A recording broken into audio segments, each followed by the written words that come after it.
Palavra de Deus hoje: as coisas sempre ficam mais difíceis quando você está mais perto. Tem muita gente que está aqui, tem muita gente que está me assistindo, que está me acompanhando, que fica se perguntando por que de uns meses para cá as coisas ficaram tão difíceis. Quem está passando por isso, levante a mão. Parece que o inferno todo se levantou contra você. Mas sempre que as promessas de Deus, sejam para a tua vida espiritual, para a tua saúde, para a tua família, para a tua vida financeira, estão para se cumprir, as coisas sempre ficam mais difíceis. Números capítulo 13, versículo 27.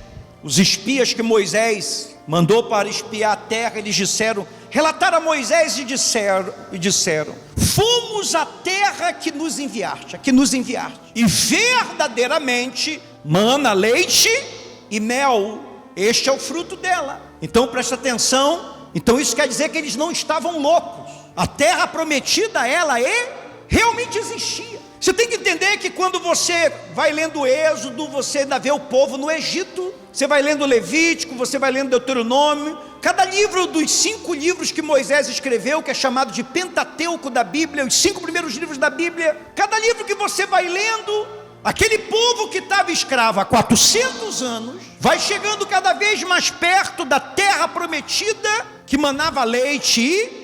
E agora os espias estão dizendo para Moisés: olha, nós fomos à terra, verdadeiramente essa terra, ela existe, nós estivemos lá, a gente colocou os pés lá, parece um pedaço do céu na terra. Você sabe que uma coisa é você viver sem ter certeza se algo existe ou não existe, se algo é real ou não. Outra coisa é quando você descobre que aquilo que você tinha no seu coração, na sua mente, realmente aquilo ali é real.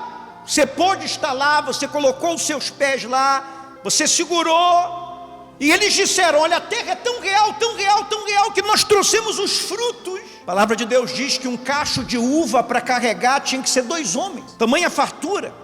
Mas eles disseram também: o povo que habita nesta terra é poderoso. A terra existe, mas ela não está desabitada, já tem moradores.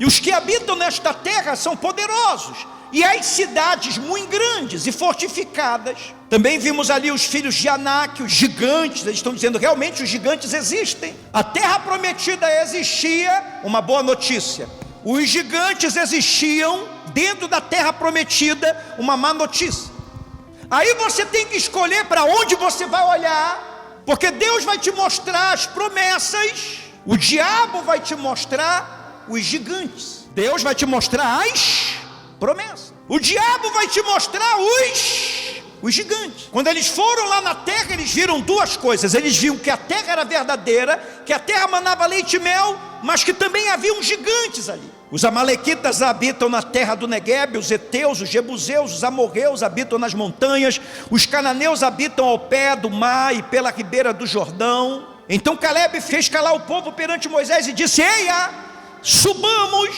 e possuamos a terra, porque certamente prevaleceremos contra ela. Porém os homens que com ele tinham subido disseram: não podemos subir contra aquele povo, porque é mais forte do que nós. E diante dos filhos de Israel inflamaram a terra que haviam espiado. Eles começaram a falar mal da terra prometida, dizendo: a terra pelo meio da qual passamos a espiar é a terra que devora os seus moradores, e todo o povo que vimos nela são homens de grande estatura. Também vimos ali gigantes, os filhos de Anak são descendentes de gigantes. Éramos aos nossos próprios olhos como gafanhotos, assim também o éramos aos seus olhos. Você sabe que conforme você foi criado, tem coisas que são mais fáceis para você e tem coisas que são mais difíceis para você. A maioria de nós que estamos aqui, a maioria das pessoas que estão nos assistindo, de uma faixa etária de 30, 40 anos para cima, nós fomos criados por pais que foram criados por seus pais, nossos avós, para sobreviverem em tempos difíceis. É por isso que você, quando você vê seus sobrinhos, quando você vê seus netos, filhos das suas irmãs. Eu fui visitar minha irmã agora, fui na casa dela tomar um café, fui no quarto da minha sobrinha. Ela gosta de pintar, como eu também gostava de pintar quando eu era criança. Só que quando eu era criança eu tinha alguns pouquíssimos lápis de cera. E essa minha sobrinha, ela tem centenas e centenas e centenas de canetas para desenhar de todas as cores que você possa imaginar e que você não possa imaginar. É por isso que há esse conflito de gerações. E é por isso que muitas das vezes há conflitos entre familiares. Porque cada um foi criado numa época por pessoas diferentes. Então quando os nossos pais nos criaram, era um outro Brasil, era uma outra economia, era uma outra época, as coisas eram muito atrasadas. Você lembra disso, sim ou não? Não tinha abundância de energia, não tinha abundância de recursos. O Brasil estava, muitos de nós estavam saindo do regime. Eu nasci no regime militar, a economia era fechada. Não tinha os eletrodomésticos que a gente tem hoje, não tem os carros modernos que nós temos hoje. E esses pais que nos criaram nesta época, foram criados por pais que viveram em tempos mais difíceis e escassos. E você sabe que você só pode ensinar aquilo que você viveu. Então, quer que a maioria dos pais ensinaram os filhos, assim como eu sobrevivi, eu também vou te ensinar a sobreviver nos tempos difíceis. De repente, se você se lembrar da sua infância agora, você vai se lembrar que você, ou mais 2 irmãos, ou mais 3 irmãos, ou mais 4 irmãos, moravam num único quarto, homem e mulher, tudo junto. Você passou toda a tua infância, e você nunca soube qual é a sensação de você ter um quarto só para você. E muitas das vezes o teu pai ou a tua mãe criou esse tanto de gente numa casa muito simples, numa casa muito humilde, e ela ganhava um salário mínimo, ou menos de um salário mínimo. E a tua mãe e o teu pai fazia com que as coisas se multiplicassem, porque ele foi criado em tempos difíceis, e você foi ensinado a sobreviver em tempos o quê? Difícil. Muitos aqui aprenderam como sustentar uma família grande ganhando pouco, colocar água no shampoo para render. Já fizeram isso? Quem já fez isso? É que todo mundo aqui é rico, mas eu já fiz. Fazer a pasta de dente durar mais do que ela deveria durar. Lembram disso? Lembram disso? Comprar roupas maiores para os filhos, sapato número maior, porque não tinha condição de ficar trocando de sapato todo o tempo. Então eu comprava um sapato de número maior, uma camisa de número maior, uma roupa de número maior, porque conforme você fosse crescendo, não precisava comprar roupa para você todo ano. Sandália havaiana, a sandália havaiana quebrou, não comprava outra. Você colocava o quê? Um prego. Fazer suco com pouco pó e muita água. Lembram disso? Aproveitar, nada se perdia. Copos de extrato de tomate viravam copos de café. Fazer brinquedos para você com pet, latinha. Guardava-se todas as moedas. Economizava energia, apagava todas as luzes. Quando você lê a Bíblia, a história do povo não era diferente.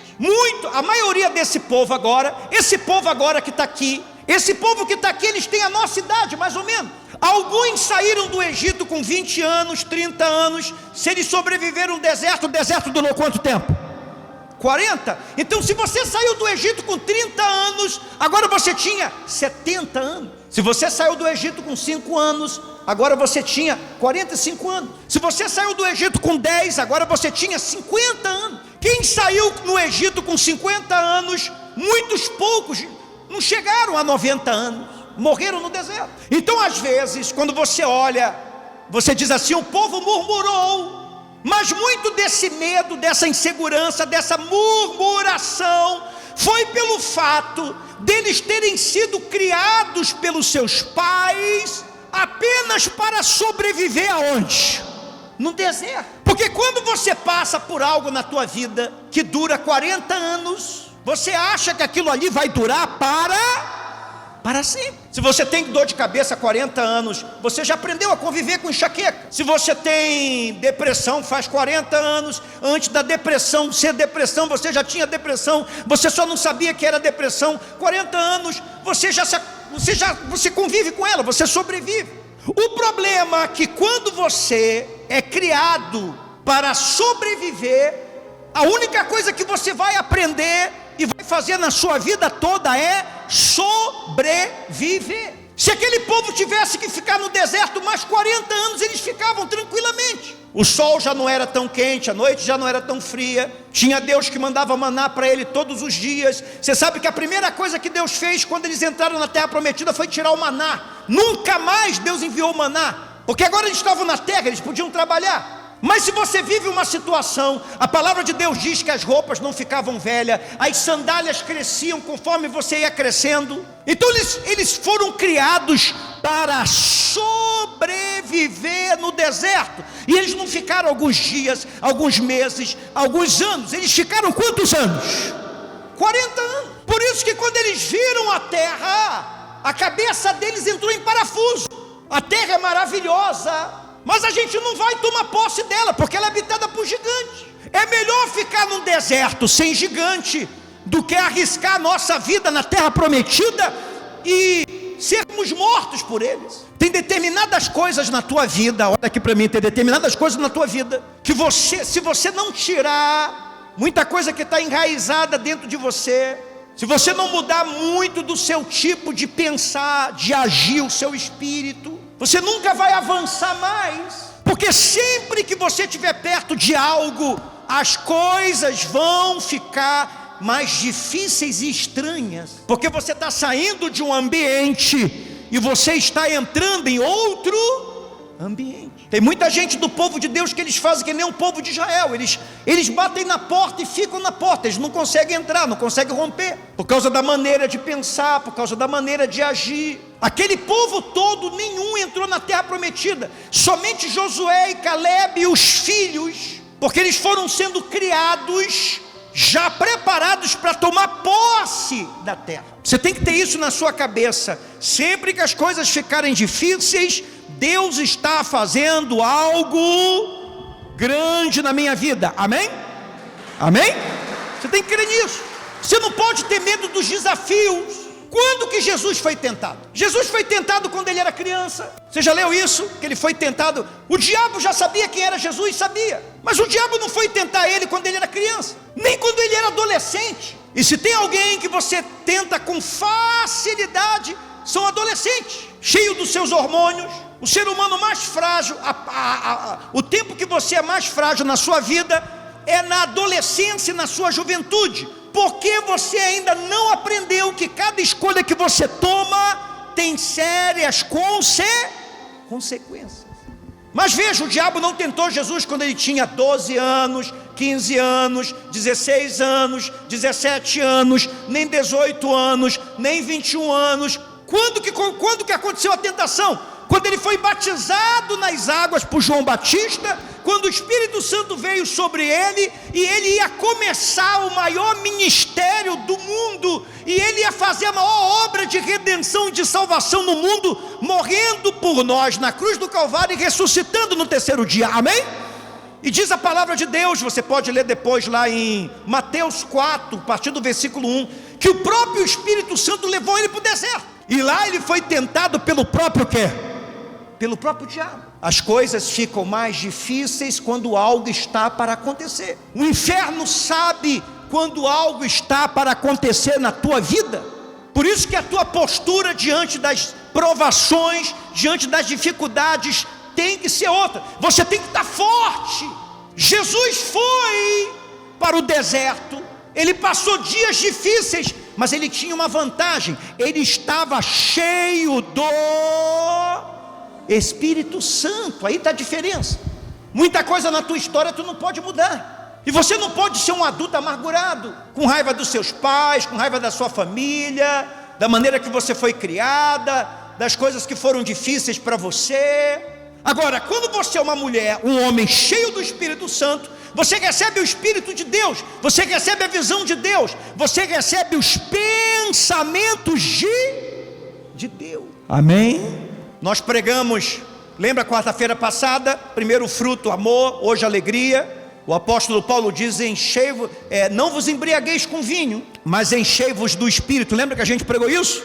Lembra que a gente deu 4 passos para você ser cheio do Espírito Santo? Paulo fala, não vos embriagueis de vinho. Por quê? Porque quando você já viu uma pessoa alcoolizada, você já ficou embriagado, você não é você, você se torna uma outra pessoa. Tem gente que quando bebe fica irreconhecível. tem uma outra força controlando ela. Ela fala coisas que não é para falar, ela faz coisas que não é para fazer.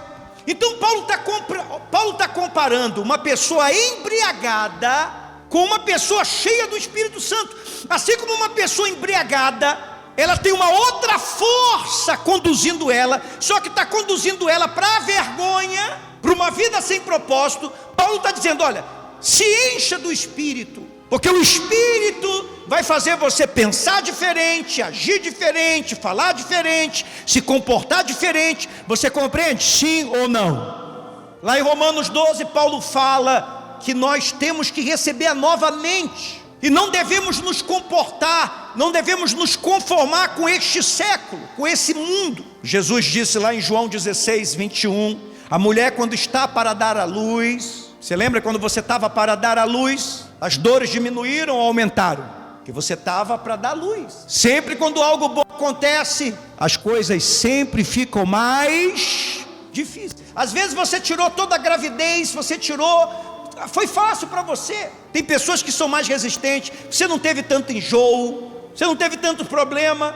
mas quando foi para você ter um filho, no dia do parto, foi um dia mais difícil da tua vida. Alguém já aconteceu isso aqui? Alguma mãe? Levanta a mão. Porque sempre que algo bom está para acontecer, as coisas ficam mais... A mulher, quando está para dar à luz, disse Jesus, sente tristeza. Essa tristeza é de medo, insegurança, incerteza, porque é chegada a sua hora. Mas depois de ter dado à luz a criança, tem muita gente que vai dar à luz a cumprimento de promessa na sua vida, amém?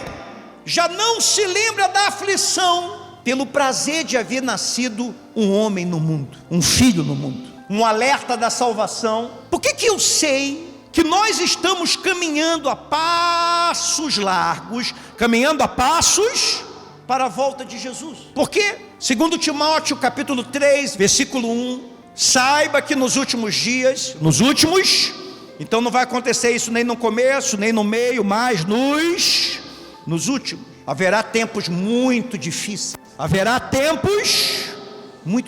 Só essa semana nós tivemos a Rússia invadindo o território aéreo da Polônia, a Polônia reagindo, a Rússia ameaçando uma invasão na Polônia, assim como invadiu a Ucrânia. Nós temos um país que é o Nepal, que ninguém precisou explodir o país, eles mesmos se explodiram. As autoridades políticas abusaram do seu poder e o povo se revoltou e está tocando fogo em tudo. E não tem polícia, não tem exército, não tem ninguém que controle. Nós estamos vivendo tempos de incertezas políticas e econômicas no nosso Brasil. Estamos mais caminhando para a guerra do que para a paz. As pessoas andam ouriçadas, as pessoas andam violentas. Se você é uma pessoa cheia do Espírito Santo, primeiro fruto, paz, segundo, alegria. Por favor, você tem que entender que você vai para o trabalho, você tem que entender que você está no trânsito, você tem que entender que você está no ônibus, e você está lidando com pessoas que estão cheias de demônios. Então muita coisa é melhor você deixar para lá. As pessoas estão perdendo a sua bondade. Eu vi uma imagem essa semana, porque tinham que parar a escada rolante de um shopping para um cadeirante poder subir nela. E as pessoas ficaram com raiva, porque tiveram que parar a escada rolante para uma pessoa que não pode se locomover subir. E enquanto estavam colocando o rapaz, as pessoas estavam pulando a escada rolante e subindo. Você está vendo o respeito sumir, o amor sumir. Então as coisas difíceis que nós estamos vendo, que nós estamos vivendo, que nossos pais, só se estiver, os que estão vivos estão vindo, mas os nossos avós, bisavós não viram. Saiba que nos últimos dias haverá tempos muito difíceis, porque as pessoas só amarão a si mesma. Você já viu que o culto ao amor próprio, as músicas pop falam sobre isso. Tem uma cantora que eu não vou falar o nome dela, mas ela tem uma música em inglês muito famosa. Por isso que quando você ouvir alguma música em inglês, você tem que saber o que você está ouvindo. Que ela diz, você não precisa me mandar flores, eu posso mandar flores para mim mesma. Então nós temos um culto ao amor próprio, aonde você não precisa de amigos, aonde você não precisa de família, aonde você não precisa se relacionar com ninguém, porque todo mundo é mau, você tem que ficar sozinho, cada vez mais sozinho. Cada vez as pessoas vão romantizar a solidão, Porque nós estamos caminhando para dias em que as pessoas só vão amar elas. Você tem que se amar, mas você tem que amar as pessoas. Ama o teu próximo como você se ama. Porque as pessoas só amarão a si mesmas e ao dinheiro, serão arrogantes, orgulhosas. Nós estamos vivendo tempos assim? Zombarão de Deus, desobedecerão a seus pais, serão ingratas e profanas, não terão afeição, nem perdoarão, caluniarão uns aos outros, não terão autocontrole, serão cruéis e odiarão o que é bom, trairão os amigos, serão imprudentes, cheias de si, amarão os prazeres em vez de amar a Deus, serão religiosas apenas na aparência, mas rejeitarão o poder capaz de lhes dar a verdadeira devoção. Fique longe de gente assim. Então eu sei que nós estamos vivendo tempos assim. A palavra de Deus nos alerta. Por isso que você tem que conhecer a palavra de Deus. E ao mesmo tempo que você fica triste com a situação do mundo, você também se alegra, porque você sabe que a qualquer momento Jesus pode vir buscar o seu povo. Amém?